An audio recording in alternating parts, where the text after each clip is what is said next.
কোনো ব্যক্তির যদি পাহাড়ের সমানও ঋণ থাকে, এই দোয়া যদি আমল করে আল্লাহ পাক ওই ঋণও শোধ করে দিবেন ইনশাআল্লাহ। রিজিক তো বাড়বেই ইনশাআল্লাহ, আপনার যত ঋণ আছে ইনশাআল্লাহ আল্লাহ পাক শোধ করে দিবেন। বিশ্বাস করলেন না? এই দোয়া শিখাই দিচ্ছি, এই জন্য আমাকে হাদিয়া দেওয়া দরকার, স্পেশালি আমাকে এখন হাদিয়া দেওয়া দরকার। এটা গুরুত্বপূর্ণ দোয়া শিখাই দিচ্ছি। আর ঋণ কেমন জানেন? ওই যে এখন মানুষ ঋণ নিচ্ছে 1 কোটি টাকা ব্যাংক থেকে, 2 কোটি টাকা ব্যাংক থেকে, হ্যাঁ, কত বছর, 10 বছরের জন্য, 20 বছরের জন্য বাড়ি করছে, তাই না?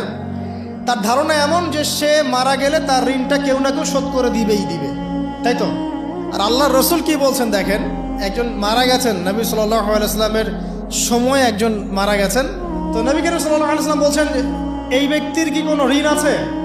একজন সাহাবী বলেন, হ্যাঁ ইয়া রাসূলুল্লাহ, তো ঋণ আছে। নবীজি বললেন, তোমরা ওর জানাজা পড়ো, আমাকে ডেকো না। তোমরা ওর জানাজা পড়ে নাও, আমি জানাজা পড়তে চাচ্ছি না। আমি এখন কেমন করে আপনাকে বুঝাবো ঋণ কত ভয়ঙ্কর জিনিস। আপনি যে ব্যাংক থেকে 3-4 কোটি টাকার লোন নিয়ে রাখছেন, লাখ লাখ টাকা লোন নিয়ে বসে আছেন, দিব্যি সুখে বসে আছেন, এমন চিন্তায় যে আপনার মৌত হবে না। আর নবী সাল্লাল্লাহু আলাইহি ওয়াসাল্লামের সময়ে একজন মারা যাচ্ছেন, তিনি বলছেন তোমরা জানাজা পড়ে নাও, আমি জানাজা পড়তে চাচ্ছি না। মানে ঋণগ্রস্ত ব্যক্তির জানাজাও তিনি পড়তেন না। তারপরে একজন এসে বললেন, ইয়া রাসূলুল্লাহ, আমি তার ঋণ শোধ করে দিব, তার যা ঋণ আছে আমি শোধ করে দিব। তখন নবী এসে জানাজা পড়লেন সাল্লাল্লাহু আলাইহি ওয়াসাল্লাম।